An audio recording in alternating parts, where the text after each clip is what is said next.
5, 4, 3, 2, 1, 0. Event number 96 completed. And we have a successful Event number liftoff 98 completed. of Vikram S rocket. I think I should be able to show you the jubilant environment here at the P3 Mission tracking. Control Center, where the entire team is celebrating the launch and the spin stabilized rocket. The views from the launcher camera. In a few seconds, the vehicle will undergo the condition of maximum aerodynamic pressure followed by the motor burnout, and we will get you those confirmations shortly.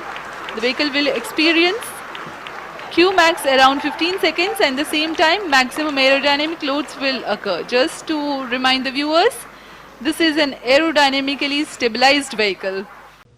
नमस्कार दोस्तों, अभी आपने जो video देखा वो एक private company द्वारा भारत में पहली बार एक sub orbital space vehicle launch किया गया।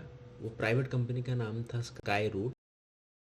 तो इसका जो श्रेय जाता है वो एक ऑर्गेनाइजेशन को जाता है जिसका नाम है इनस्पेस, जिसका फुल फॉर्म है Indian National Space Promotion and Authorisation Centre. ये ऑर्गेनाइजेशन 2020 जून में प्राइम मिनिस्टर मोदी जी के द्वारा डिसीजन लिया गया था कि इंडियन स्पेस इंडस्ट्री में प्राइवेट पार्टिसिपेशन ज़रूरी है। तो उसके लिए डायरेक्ट डिपार्टमेंट ऑफ स्पेस के अंदर ये ऑर्गेनाइजेशन बनाया गया था, जिसका हेडक्वार्टर अभी भोपाल अहमदाबाद में है। और इसको जो लीड करते हैं उनका नाम है डॉक्टर पवन गोयनका, जो पहले महिंद्रा का एमडी रह चुके हैं। और आपको अगर पता होगा तो वो जो महिंद्रा का जो सबसे फेमस एसयूवी जो है स्कॉर्पियो, उन्होंने ही बनाया और लॉन्च किया था। तो ये इनस्पेस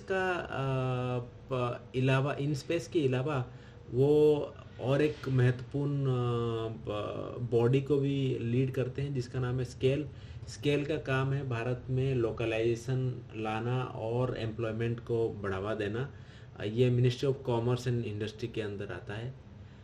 तो इनस्पेस का काम क्या है? इनस्पेस का काम है भारत में स्पेस इकोसिस्टम को और स्पेस इकोनॉमी को प्रमोट करना, और एनजेईज मतलब नॉन गवर्नमेंटल एंटिटीज जो हैं उनको स्पेस वेंचर के लिए नर्चर करना और उनको हेल्प करना। और जैसे कि ये प्रारंभ जो मिशन था उसको इनस्पेस ने ही ऑथराइज किया था कि आप एक सब ऑर्बिटल व्हीकल अभी लॉन्च कर सकते हो श्रीहरिकोटा से। तो इसरो के साथ कोऑर्डिनेट करके उनको ऑथराइज करवाना कि यू कैन लॉन्च सैटेलाइट और you can launch rocket to the space. और फिर जितने भी स्पेस एक्टिविटीज़ है उनको प्राइवेट एंटिटीज़ के द्वारा होगा भविष्य में, उनको सुपरवाइज करना ये इनस्पेस का काम है।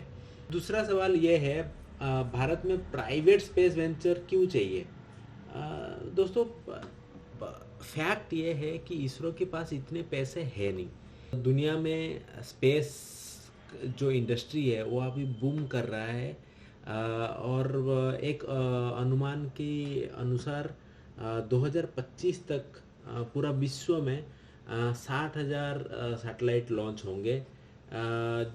ये उन कंपनियों के द्वारा किया जा रहा है जो प्राइवेट कंपनी है, जैसे कि स्पेसएक्स है, उनका एक सिस्टर कंपनी है स्टारलिंक। उनके लिए वो लगभग 3,000 सैटेलाइट लॉन्च कर रहे हैं 2024-25 तक, to provide internet to all every corner of the world. उसी तरह अगर भारत को ये जो ग्लोबल स्पेस इंडस्ट्री जो बढ़ रहा है उसमें कुछ शेयर चाहिए, तो बिना प्राइवेट कंपनी की मदद से ये पॉसिबल नहीं होगा। लास्ट रीजन जो है वो बहुत ही महत्वपूर्ण है। अगर ये जो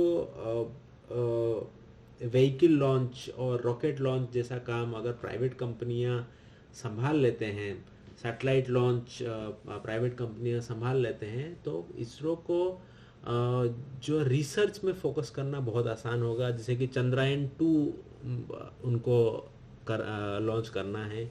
जो पहले रिसोर्स और पैसे की कमी की वजह से आगे तक धकेल दिया जाता था, वो इसरो ज़्यादा फोकस करके जल्दी कर सकता है। तो ये सब रीजन है प्राइवेट स्पेस वेंचर को इंडिया में बढ़ावा देने का। जो प्राइवेट कंपनियां हैं भारत में आज की डेट में 4 सबसे बड़े स्टार्टअप्स हैं जो उभर के आए हैं। आगे और भी बहुत सारे स्टार्टअप आएंगे, क्योंकि इन स्पेस IITs में NITs में प्रमोट कर रहा है।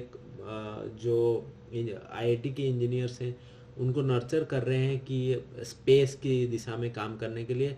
मेरे नॉलेज में जितना है, IIT बॉम्बे में एक करिकुलम भी स्टार्ट हो चुका है स्पेस के ऊपर। सिर्फ स्पेस की फोकस में एक करिकुलम भी स्टार्ट हो चुका है जो इन स्पेस ने शुरू किया है। तो ये 4 बड़ी बड़ी स्टार्टअप है जो आज की डेट में भारत में हैं। उनका वैल्यूएशन है स्काई रूट का $165 मिलियन और अग्निकुल कॉस्मोस जो सैटेलाइट लॉन्च करता है, मेरे ख्याल से उन्होंने स्पेसएक्स के साथ मिलके एक सैटेलाइट लॉन्च भी किया हुआ है। तो उसका वैल्यूएशन है $180 मिलियन और बेलाट्रिक्स का है $35 मिलियन। और मैं अगर आपको एक कंपैरिजन दूं तो स्पेसएक्स का जो वैल्यूएशन है आज की डेट में, जो एक प्राइवेट कंपनी है अमेरिका का, उसका वैल्यूएशन है $150 बिलियन। जब इलन मस्क ने पहले बार स्पेसएक्स को शुरू किया था, आपने प्राइवेट फंड से ही $100 मिलियन का इन्वेस्टमेंट किया था। तो आप अगर देखेंगे तो सारी देश अभी प्राइवेट कंपनीज को बढ़ावा दे रहे हैं स्पेस इंडस्ट्री में।